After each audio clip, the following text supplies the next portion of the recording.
Hello and welcome to your Believing Heart podcast for February 1st, 2023. I'm your host, Mario8th. Find me across the internet, all at Mario8th.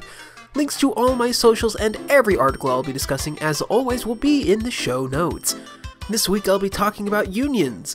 Again, Sony's PSVR 2, a bunch of Microsoft news, some E3 disasters, as well as some late-breaking news about games shutting down, and all the stuff I've been doing, like Vampire Survivors or watching The Last of Us.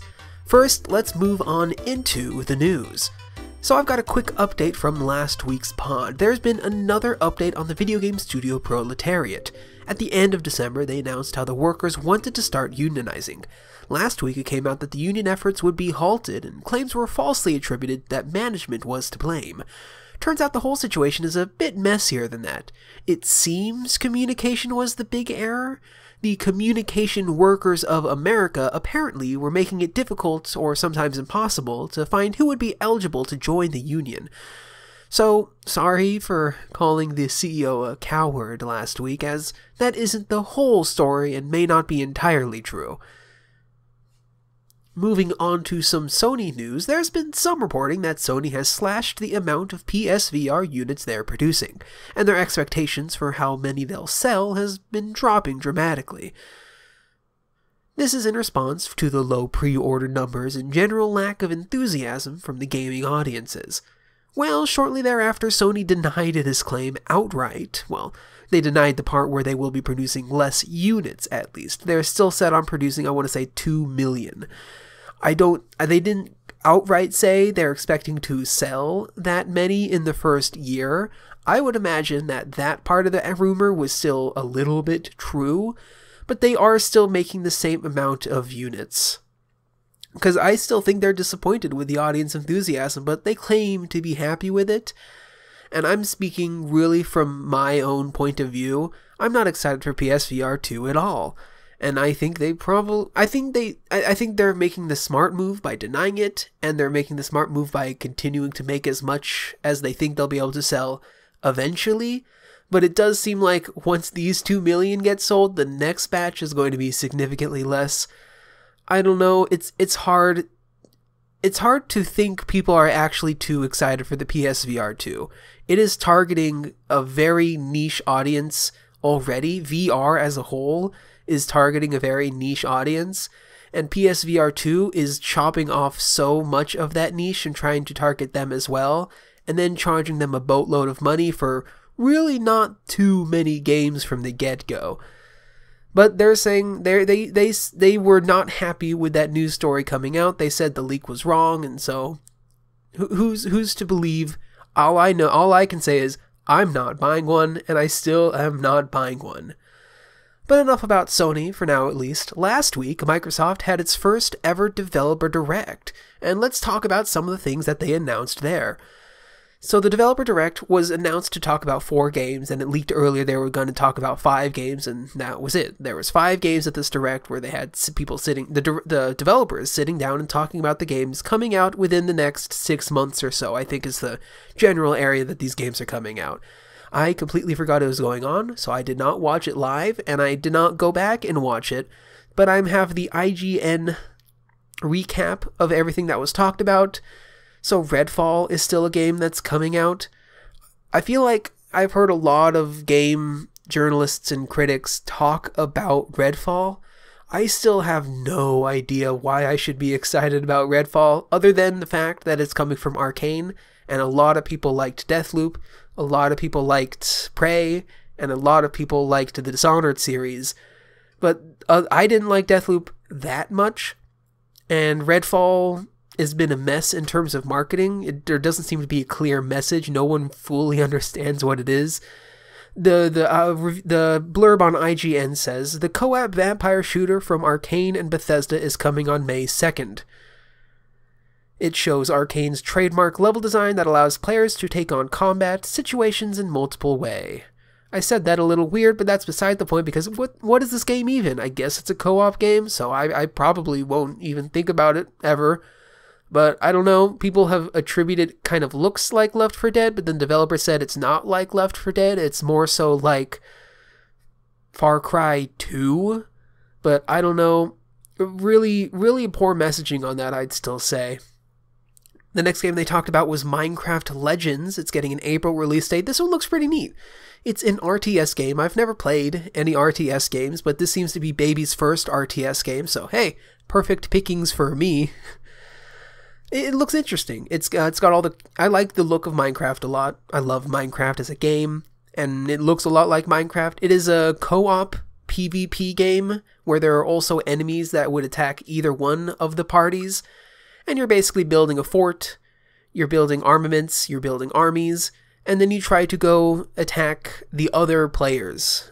I'm not sure how many people can be on a team, but one team tries to take over the other team, and what I'm guessing is fairly standard co-op RTS game. It looks interesting, it looks neat. And hey, all of these games are going to be free on Game Pass, so if you've got Game Pass, hey, may as well try out literally any of these because you're already paying for them. Then they talked about the new Forza. I'm not a car person. I've never been a car person. I never will be a car person. And so Forza just doesn't interest me. They also talked about Elder Scrolls Online. So apparently the first few chapters you can play for free. I don't know if it's free or with Game Pass. Xbox revealed that it's making all 20's previous chapters and DLC free to play for a limited time. So if you're interested in the Elder Scrolls world, which I'm not, they're all free right now. If you want to play an MMO, people seem to like Elder Scrolls Online. Go ahead, try it out. It's there. It's free right now.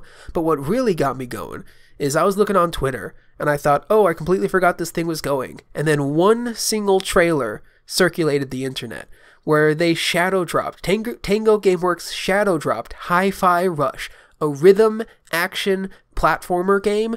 I could not be more excited when I saw it. I watched this trailer and I was like, oh my gosh, this looks fantastic. And I'm going to get to it a little bit later in the show, but I'm not going to play it just yet. But ooh, I want to play this one so bad. It looks real fun, and I've heard great things about it. Apparently, it's only like 10 to 15 hours long, which is the perfect length. Oh, I can't wait to get to it. Anyway, moving on from the developer direct. Unfortunately, just yesterday, Xbox did cave and finally announced yesterday? Was that today or yesterday? Today. Yesterday. I wrote that right. So unfortunately, just yesterday, as of this posting, Xbox did cave and finally announced yet another price hike. I mean, not for me, or probably for anyone listening, but the Xbox Series X and S will be about 5,000 yen, or about 40 USD, more expensive in Japan starting February 17th. I mean, it almost feels inevitable at this point. Rumors about this thing have been circulating for a while now. And Sony already did raise prices on the PS5 in Japan and other regions just last year. Plus, a few weeks ago, Xbox announced all their games are going to be coming out at $70 if you don't have Game Pass. So and people keep talking about inflation. Do I think it's probably just corporate greed and less inflation? Yeah. But what can I think about it? Corporation's got a corporation, and Microsoft thinks the Xbox needs to be raised in prices in certain markets, so they're going to do so. Notably, now Sony did it for a lot of different regions except US. Xbox only did it in Japan, which is interesting because I feel like the Xbox already has a hard time selling in Japan. You'd think that would be one of the regions you want to try to keep it low on to incentivize people to get it more, but I don't know what they're doing. And why they didn't raise it anywhere else, I don't know. Maybe that's because it seems no one wants to raise prices here in the US. They don't want to touch that just yet. They might not want to touch it either. I would guess that they're just going to make the next iteration of these consoles a little bit more expensive to compensate for the price. But I don't know why they're only doing it for Japan. Maybe that's the only market maybe all the other markets are too scary for them, and the reason why those sell very little, they want to make a little bit more from them. I don't know, interesting that it seems obvious that it's going to happen, and it's probably going to keep happening across the board. And last piece of news, IGN reported January 30th that Xbox, Nintendo, and Sony will not be contributing to this year's E3 in June. Xbox has alluded to a third-party conference event around the same time, but as of now it seems Sony and Nintendo will no longer be adhering to the summer game press conference festivals of yesteryear. So, I mean, to me, E3 has always just been watching the press conferences from my room along with other media groups like Giant Bomb or Kinda Funny or Waypoint. So I've never been able to go to an E3. I kind of don't want to go to an E3, and I especially don't want to go to an E3 now that it's just going to be third parties. What are they even going to have? Is Activision going to be there? I feel like Activision left already. EA definitely has left already. So Ubisoft is going to be there? What's the one that's been buying up everything? The Embracer group, I guess, will be there. And then maybe Indies. If Indies can get a good stronghold in that group, that would be a good sign. That would be my hope, is that the lack of the big three, Nintendo, Sony, and Microsoft, is that Indies really get to be showcased more, because I that's just my personal preference for games as of late. I like Indies a lot. And I would hope that they get the market, but who knows? It's probably just going to be Ubisoft's next Assassin's Creed. It's going to be Embracers, whatever they've got going on. I don't know. It really seems like yet another death nail for E3. They just cannot catch a break with the pandemic and the poor management of E3s of the past, and they're trying to start it again. They've collaborated with ReedPop, which puts on a bunch of different other conventions, including PAX.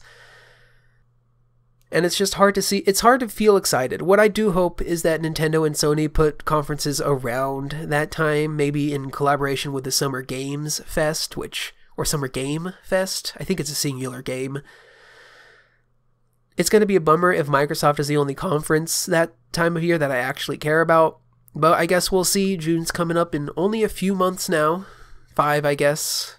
4.5, roughly. But yeah, it really seems like there's not too much to get excited about E3 this year. Maybe they should have kept it cancelled. But wait, news broke right before I recorded this.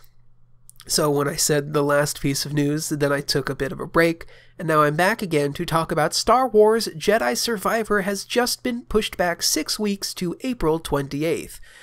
This is a bit of a bummer for me. I'm real excited for this game. I like Star Wars a lot. The break that I just mentioned was to watch 3 episodes of Star Wars The Clone Wars, and then I looked at my phone and saw Star Wars Jedi Fallen Order was delayed. And now it's even more of a bummer because I'll no longer have time to finish this game before the new Zelda comes out. And Zelda takes top priority, and I'm going to put a lot of time into that. And I was hoping, because when it was coming out 6 weeks prior, 6 weeks is plenty of time to complete the game and then have time to start Zelda. Now it's 2 weeks. And it might be a 2-week game if I really push through it, but I don't know. Now it seems more likely I'll pick it up after I finish Zelda, and also potentially after some bug fixes have been put in. That being said, it is good in the long run. If it's getting delayed, I'm sure the team needs the extra time to make it a special game. Although, also, we don't necessarily know Zelda isn't being delayed either, so maybe that'll get pushed back 6 weeks and I'll once again have enough time to play it. Other news that just dropped is EA is shutting down Apex Legends Mobile, which, that game didn't even get a year to be a thing. It has already been removed from stores, and servers are shutting down May 1st. Now, I'm not an Apex fan. I've never played it. I only really bring it up because Epic Games is shutting down Rumbleverse too. February 28th, the servers will go offline, and they're refunding any purchases that have been made in the past few months that the game has been released. And it's just a couple bombshells. I feel, was it last week or the week before, where I talked about I'm sick of live service games? And this just feels like yet another example of how live service games just don't have room to breathe anymore. This is 2 more that just got dropped. I can't think of any examples in the past, but people keep trying to do these. Oh, Avengers. Avengers just got finally hit the death nail.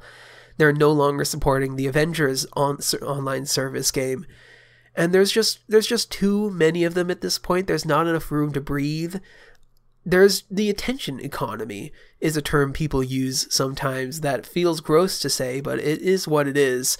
People just don't have infinite time to play video games. I know this very well. I wish I could play so many more games than I do, which is why I don't play live service games at all, because those theoretically never end. And these other live service games that are coming up are realizing you need to be something really special or really big, like a Fortnite or a Call of Duty, to really get people to come back, or a Destiny, to get people coming back to your game week to week, month to month. And games like Rumbleverse or Apex Online, they just couldn't get a big enough audience in the few short months that they were active, and they just couldn't do it anymore. Which becomes even more absurd when I think about what Sony is doing. They've got like 12 live service games in development as we speak, and that's completely untenable. I would bargain, I would almost bet that 1 year after each of these 12 live service games Sony's putting out comes out, all of them are down. Maybe one of them survives. Maybe people really wanted to stay in the Horizon Zero Dawn universe, and that one stays alive for a little bit longer, but there's just not enough time in the day. There's just not enough people to keep these games afloat. It's not the silver bullet that people 5 years ago who started developing all these games, it was not the silver bullet. They started just a little bit too late. The trend was already, Fortnite was already big when these people tried to do it too, and they're getting the short end of the stick. And it's a bummer for all the people who worked on these games that now you can't play anymore, but what can you do? You just can't get the players. And it's a bit of a bummer, but it is what it is. There's just not enough. That'll be it for news. I've got a few things I want to talk about in the What I've Been Doing section. I finally started watching that show, The Last of Us. Y'all hear about the show, The Last of Us? Apparently, it's HBO's biggest show ever. Every week, more and more people keep watching it. So far, I've only watched the first episode. I'll be watching the second the night this episode gets posted. So tomorrow night for me. I enjoyed the first episode enough. I liked what they were doing. I think it's a pretty solid adaptation of the source material. I think they did a really good thing in the lead up. But then we got to the 20 years later segment, and we're now post-pandemic, and I was like, oh yeah, I still don't like this story all that much. And so I'm interested to see where they go. I've seen a lot of hubbub about episode 3, which, again, I haven't watched yet, but I know enough about the story to pretty much know it, and seen enough people not having spoiler filters anymore, so I have a pretty good grasp of what's going to happen in that episode. It's a well-made show. I always like watching Pedro Pascal. He's great. Can't wait for Mando Season 3. That's coming up really soon. And I've talked about it a little bit on here, but I've been playing Vampire Survivors on my phone for the past few weeks, and I guess it's a good game. I enjoyed it, and I enjoyed it enough to feel the need to complete it. And I fully completed it. I got all the secrets, I got all the unlocks, I fully completed the catalog, and I fully got all the upgrades. That being said, I was relieved when I completed it, because that meant I didn't have to play it anymore. I just don't think the loop did it for me. There, like, especially later on in the late games, when you get really good weapons and you figure out the upgrades you like the most, and then you get all the upgrades 15 minutes into a 30-minute run, and your character you're playing as literally cannot die. And then it just kind of gets boring for me. And many, many times I thought, well, I'm going for an achievement. I got the achievement. Alright, now let's just wait the 10 more minutes until the level's over. And I'm glad I don't have to do that anymore. I don't hate my time with it. It was a pretty fun time sink for a while, but I've definitely moved on. I also finally got around to playing Firewatch after it being on my backlog for years. And again, I don't know, it's sad what happened to Campo Santo.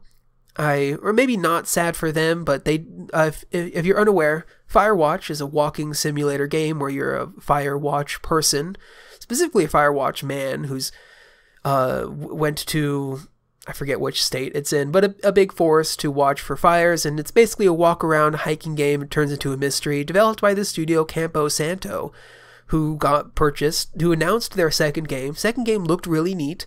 They got purchased by Valve. I think they worked on the VR Half-Life game, Half-Life Alyx, and their other game was canceled, and now they're just a part of Valve again. So that second game's never coming out. I would have liked to see what they have gotten to. That being said, Firewatch wasn't fantastic. It was really good. It was a really good one of those, but I feel like I've just played it a little bit too late. I've now played too many games somewhat similar to Firewatch that have done it better, or games that kind of draw inspiration from this sort of game but put bigger twists on it, that what Firewatch did was just not monumental to me. Which is why it's a bummer that their second game has been canceled, because I bet they could have made some good innovations if they had more time to just focus on making a new game, and we'll never get that. And again, Firewatch isn't a bad game, it just didn't do it for me. And the last thing that I alluded to earlier, I bought a new PC. Well, the parts to build a new PC.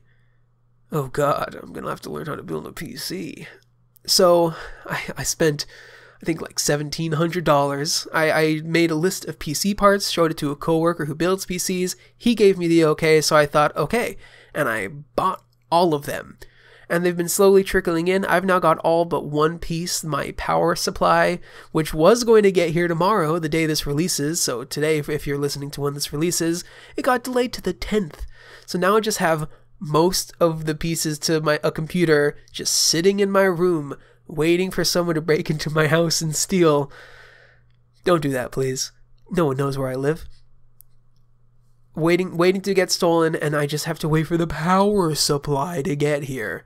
And that's frustrating. And the worst part, it was originally for like the 10th, and then it got pushed up to tomorrow, and now it's the 10th again. It got my hopes up, and then it ripped it away.